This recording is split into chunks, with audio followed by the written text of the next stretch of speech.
बहिनी तोहरा के कबो ना भुलाइब हो। जबले जियब तबले जनाओ लुटाइब हो।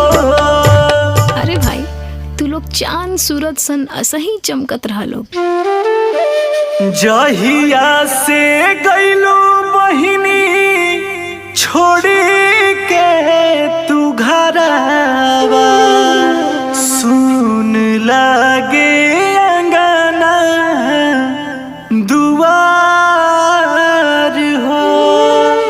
बीतल समैया ना संगवा के बिसरे, याद आवे बचपन के प्यार हो।